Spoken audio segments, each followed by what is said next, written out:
Hello साथियों, स्वागत है आपका निस्वार्थ शिक्षा एकेडमी पर। साथियों, आशा है कि आप लोग स्वस्थ होंगे, मस्त होंगे और अपने सीटेट एग्ज़ाम की प्रिपरेशन में लगे होंगे। तो साथियों, उसी के संदर्भ में मैं 1 जनवरी 2021 को हुए सीटेट के एग्ज़ाम का ईबीएस का जो है प्रीवियस ईयर लेकर आया हूँ, जिसको आपके एग्ज़ाम में काफ़ी महत्वपूर्ण होने वाली है। साथियों, आपको बता दूँ कि ये ऐसे प्रश्न हैं जो सीटेट बार बार अपने एग्ज़ाम में पूछता रहता है। और साथियों, आपको बता दें कि जो सीटेट का 21 जनवरी 2024 का एग्ज़ाम हुआ था, उसका प्रीवियस ईयर पर्यावरण अध्ययन ईबीएस का मैं वीडियो बना चुका हूं। यदि आप लोग नहीं देखे हैं तो डिस्क्रिप्शन में लिंक दे दूंगा, अवश्य देखिएगा। तो चलिए साथियों, अपना पहला प्रश्न देखते हैं। हमारा पहला क्वेश्चन है, निम्नलिखित में से कौन सा एक एनसीएफ 2005 के अनुसार ईबीएस पाठ्यक्रम में सुझाए गए 6 विषयों में से एक है। साथियों, यहाँ पे हमें बताना है कि जो एनसीएफ 2005 के दौरान ईबीएस में 6 थीमें दी गई हैं, उनमें से कौन सी एक थीम इस विकल्प में है। तो आपको बता दें कि ईबीएस की जो थीम है उसमें है फैमिली एंड फ्रेंड्स, जिसे हम परिवार कहते हैं, और उसके बाद भोजन है, तीसरा पानी है, और चौथा आश्रय है, और पांचवा यात्रा है, और जो छठवां है वो है चीज़ें जो हम बनाते हैं और करते हैं। तो यहाँ पे हमारा राइट आंसर हो जाएगा ऑप्शन बी। नेक्स्ट क्वेश्चन है, नीचे दिए गए कौन से एक राज्य में तोरांग का अर्थ है जंगल। साथियों, आप लोग एनसीईआरटी बुक अगर पढ़े होंगे तो आपको जो है ये मालूम होगा। वैसे मैं आपको बता दे रहा हूँ कि यहाँ पे तोरांग का अर्थ जंगल है। ये जो है झारखंड राज्य से संबंधित हुए। राइट आंसर हो जाएगा ऑप्शन बी। नेक्स्ट क्वेश्चन है, निम्नलिखित में से कौन सा कथन मधुमक्खियों और छत्तों के विषय में सही नहीं है। साथियों, यहाँ पे बताना है कि कौन सा एक कथन मधुमक्खियों की छत्तों के विषय में सही नहीं है। साथियों, आपको बार बार बताता हूँ कि एग्ज़ाम में बैठिएगा तो नहीं शब्द को अवश्य देखिएगा। तो चलिए देखते हैं कौन सा नहीं है। तो यहाँ पे कह रहा है नर मधुमक्खियाँ छत्तों के लिए बहुत महत्वपूर्ण होती हैं। आपको बता दें कि पहला ही जो ऑप्शन है हमारा गलत हो जाएगा, क्योंकि नर मधुमक्खियों छत्ते के लिए बहुत महत्वपूर्ण नहीं है। और इन तीनों विकल्पों की बात करें तो छत्ते में अधिकांश मधुमक्खियाँ श्रमिक होती हैं, बिल्कुल सही है। छत्तों में कुछ ही नर मक्खियाँ होती हैं, बिल्कुल सही है। और डी कह रहा है प्रत्येक छत्तों में एक रानी मधुमक्खियाँ होती हैं जो अंडा देती हैं, बिल्कुल सही है। तो यहाँ पे जो छत्तों के विषय में नहीं है वो है ऑप्शन ए। तो यहाँ पे राइट आंसर हो जाएगा ऑप्शन ए। नेक्स्ट क्वेश्चन है, आज हम मिर्ची के बिना भोजन की कल्पना भी नहीं कर सकते हैं। इसे व्यापारी हमारे देश में किस देश से लाए थे। तो यहाँ पे आपको बता दें कि यहाँ पे हमारा राइट आंसर हो जाएगा ऑप्शन बी, दक्षिण अमेरिका। साथियों, जो मिर्ची आई थी हमारे देश में वो दक्षिण अमेरिका से आई थी। तो राइट आंसर ऑप्शन बी हो जाएगा। नेक्स्ट क्वेश्चन है, निम्नलिखित में से कौन कच्चे तेल पेट्रोलियम का उत्पादन करता है। तो यहाँ पे ऑप्शन बी गुजरात और तमिलनाडु जो कि कच्चे तेल का उत्पादन करता है साथियों। तो राइट आंसर ऑप्शन बी हो जाएगा।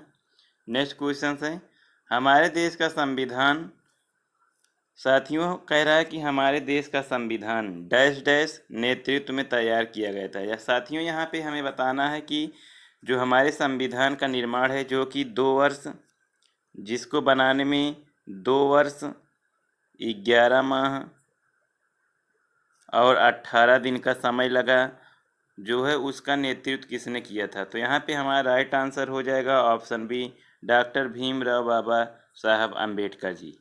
नेक्स्ट क्वेश्चन है, पौधों की जड़ों के निम्नलिखित कार्यों पर विचार कीजिए। साथियों, यहाँ पे बताना है कि पौधे के कौन कौन से कार्य हैं। तो यहाँ पे कह रहा है कि ए पौधों को सहारा देना, ऑप्शन बी ह्यूमस प्रदान करना, ऑप्शन सी कह रहा है भोजन को संग्रहित करना।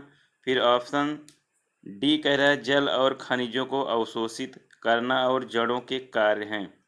यहाँ कह रहा है कि जड़ों के कार्य हैं, तो यहाँ पे आपको बता दें कि पौधों को सहारा देना बिल्कुल सही है। ऑप्शन सी भोजन को संग्रहित करना बिल्कुल सही है, ए और सी। उसके बाद जल और खनिजों को अवशोषित करना जड़ों के कार्य है। राइट जो है यहाँ पे डी भी सही है। तो हमारा जो आंसर है वो ए, सी और डी सही है। तो यहाँ पे देखते हैं ए, सी और डी कहाँ है। तो ए और सी और डी, डी विकल्प में है, तो राइट आंसर हो जाएगा यहाँ पे ऑप्शन जो है डी हमारा राइट आंसर हो जाएगा। नेक्स्ट क्वेश्चन है निम्नलिखित में से कौन सा भारत का केंद्र शासित प्रदेश नहीं है। साथियों यहाँ पे हमें बताना है कि जो है कौन सा प्रदेश जो है भारत का केंद्र शासित प्रदेश नहीं है। आपको बता दें कि लद्दाख और जम्मू कश्मीर जो कि 2019 में संविधान संशोधन करके जम्मू जो कि एक राज्य था उसको जो है दो अलग अलग केंद्र शासित प्रदेशों अर्थात यूटी में बांटा गया। तो यहाँ पे जम्मू कश्मीर केंद्र शासित प्रदेश है, लद्दाख भी केंद्र शासित प्रदेश है, चंडीगढ़ भी केंद्र शासित प्रदेश है और यहाँ पे मणिपुर जो है केंद्र शासित प्रदेश नहीं है। तो राइट आंसर हो जाएगा option B Manipur. Next question है निम्नलिखित में से खाने के एक समूह का चयन कीजिए जिसका प्रत्येक सदस्य आयरन अर्थात लोहे से समृद्ध हो। तो यहाँ पे आपको बता दें कि यहाँ पे हमारा राइट आंसर हो जाएगा ऑप्शन ए। ऑप्शन ए की बात करें तो ऑप्शन ए में है आंवला, पालक और गुड़। साथियों गुड़ की बात करें और आंवला और पालक इन सभी में जो है आयरन की भरपूर मात्रा होती है, क्योंकि आयरन जो है हमारे शरीर में रक्त की मात्रा को जो है बढ़ाता है। साथियों आपको बता दें कि गर्भवती स्त्री को जो है डॉक्टर के द्वारा सलाह दी जाती है कि वो आयरन से समृद्ध चीज़ें जो हैं सेवन करें। तो यहाँ पे हमारा राइट आंसर ऑप्शन ए हो जाएगा आंवला, पालक और गुड़ जिसमें आयरन की भरपूर मात्रा होती है। नेक्स्ट क्वेश्चन है निम्नलिखित में से पक्षियों के उस समूह का चयन कीजिए जिसका प्रत्येक सदस्य हमारी तुलना में 4 गुना अधिक दूरी को स्पष्ट रूप से देखने में सक्षम है। तो आपको बता दें कि जो हमसे जो है मानव से 4 गुना अधिक तेज देखता है। यहाँ पे आपको बता दें कि यहाँ पे हमारा राइट आंसर हो जाएगा ऑप्शन सी बाज, चील और गिद्ध। साथियों बाज, चील और गिद्ध की बात करें तो ये हमसे 4 गुनी अधिक दूरी की वस्तुओं को जो है साफ साफ जो है देख सकते हैं। तो यहाँ पे राइट आंसर ऑप्शन सी हो जाएगा। नेक्स्ट क्वेश्चन है कह रहा है कि पोचमपल्ली भारत के दक्षिण राज्य का एक कस्बा है जो सुंदरता से डिजाइन की गई चमकदार रंगों की पोचमपल्ली साड़ियों और विशेष प्रकार की बुनाई जिसे पोचमपल्ली भी कहा जाता है के लिए प्रसिद्ध है। यह कस्बा अब किस राज्य का एक भाग है। साथियों यहाँ पे पूछ रहा है कि जो पोचमपल्ली जो है एक स्थान है वो अब किस राज्य में है। साथियों अगर हम बात करें तो यहाँ पे हमारा राइट आंसर हो जाएगा ऑप्शन बी तेलंगाना। तेलंगाना का भाग जो है पोचमपल्ली है। तो यहाँ पे राइट आंसर ऑप्शन बी हो जाएगा। नेक्स्ट क्वेश्चन है में दिल्ली की स्थिति के सापेक्ष गांधीनगर और पटना की दिशाएं क्रमशः हैं। तो यहाँ पे हमारा राइट आंसर हो जाएगा दक्षिण पश्चिम और दक्षिण पूरब। साथियों गांधीनगर की बात करें जो कि गुजरात राज्य की राजधानी है और पटना की बात करें तो ये बिहार राज्य की राजधानी है। साथियों इसकी जो दिशा कह रहा है कि किस दिशा में है, गांधीनगर पटना की दिशाएं किस सापेक्ष में है। तो यहाँ पे आपको बता दें कि ये हमारा उत्तर दिशा, ये दक्षिण और ये पश्चिम और ये पूरब। तो साथियों यहाँ पे कह रहा है कि मानचित्र में दिल्ली की स्थिति के सापेक्ष गांधीनगर और पटना किस दिशा में है। तो साथियों अगर हम पटना की बात करें तो पटना जो है हमारा पटना की बात करें तो साथियों पटना दक्षिण पूरब हो जाएगा। और साथियों गांधीनगर की बात करें तो गांधीनगर जो है वो दक्षिण पश्चिम हो जाएगा। तो यहाँ पे राइट आंसर ऑप्शन ए हो जाएगा।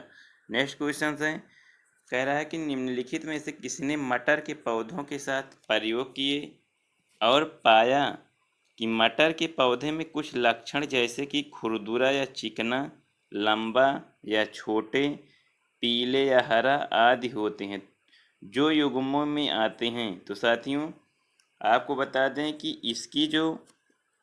इसका जो प्रयोग किया था, इन्होंने जो मटर पे प्रयोग किया था, तो यहाँ पे हमारा ऑप्शन में राइट आंसर हो जाएगा ऑप्शन है ग्रेगर जॉन मंडल, जो कि मटर पे अपना जो है प्रयोग किया था।